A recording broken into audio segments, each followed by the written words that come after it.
Hello, my name is Ross Brink. I'm a Minnesota Green Corps member with the Crow Wing Soil and Water Conservation District, and today I'm going to be talking to you about Minnesota tree identification and kind of just running through the different steps of that.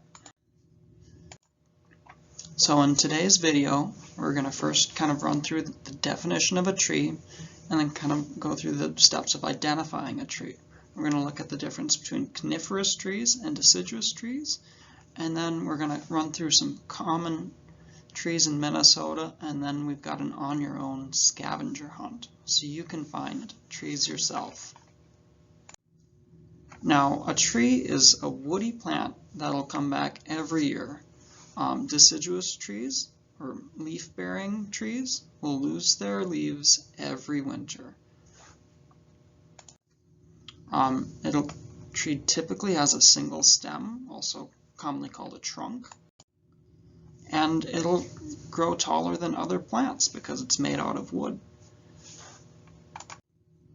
And then the tree will also bear branches that are a distance from the ground. Now, the first thing you're going to want to look at when you go to identify a tree is examine whether it has leaves or needles. Trees that have needles are called coniferous trees, and they maintain those needles all year long. And deciduous trees, as I said earlier, will lose their leaves every fall. The next consideration is kind of the tree form. Here are a few examples. You see that there are round trees, spreading trees, oval trees, vase trees, open trees, and even weeping trees. Those are just the deciduous ones. The coniferous ones will come in like pyramidal or conical, generally. The next step is to kind of take a look at the bark. This is especially useful in winter when there are no leaves to see.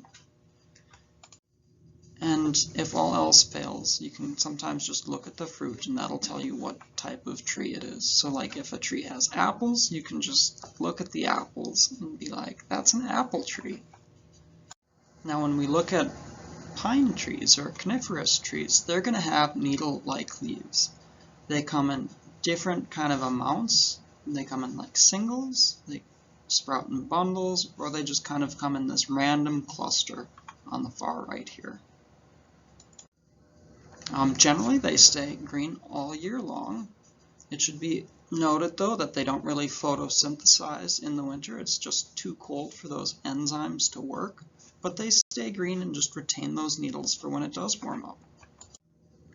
And they will protect their seeds using cones.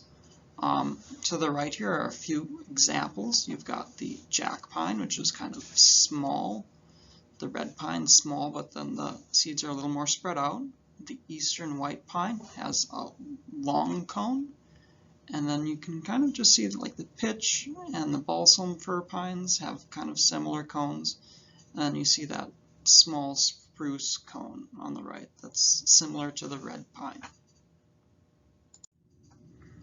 Now when we go to identify a deciduous tree, you're first going to look at the leaves. The leaves are generally flat and thin, and then they will come in like simple or compound leaves.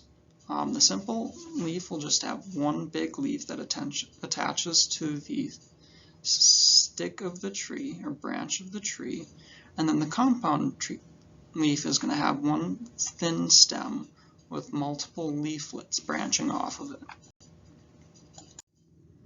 Another aspect you can look at is whether the leaves are opposite or alternate. Opposite leaves, they'll be coming out of pairs on the tree, and alternate trees will kind of go every other. And then you can also look at the lobes of the leaves. Generally, you'll see a leaf split into different parts. They can be like pointy, they can be rounded, and you can count them. Usually they come in an odd number because leaves are generally pretty symmetric. Alright, so the first tree we're going to look at is the eastern white pine. It has that long cone, you can see it on the right, that we talked about earlier. The needles will come in 5 needle bundles, and this can grow very tall. Generally in older trees, the lower branches are either bare or they've fallen off. The balsam fir is kind of your typical, stereotypical Christmas tree. It generally has soft, narrow needles with 2 lines on the underside. The cones grow up from branches, and the crushed needles will smell like Christmas. The sugar maple is, I think, my favorite Minnesota tree. The sugar maple, I think, is my favorite Minnesota tree because it produces maple syrup. Well, it doesn't produce maple syrup. Its sap is boiled down, and that's where the maple syrup comes from. But it also has these helicopter leaves.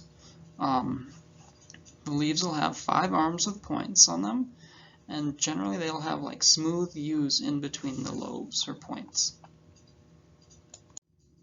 The next tree we're going to look at is the white oak. It has big leaves with 7 to 9 rounded lobes. The acorns will taste sweet.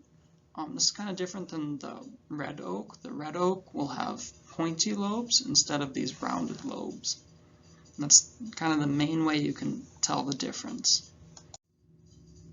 The next tree we're going to talk about is the yellow birch. It generally has yellow or gray bark with thin, narrow, peeling ringlets. They're going to have oval-shaped leaves with serrated teeth and kind of a pointier tip to them than the paper birch.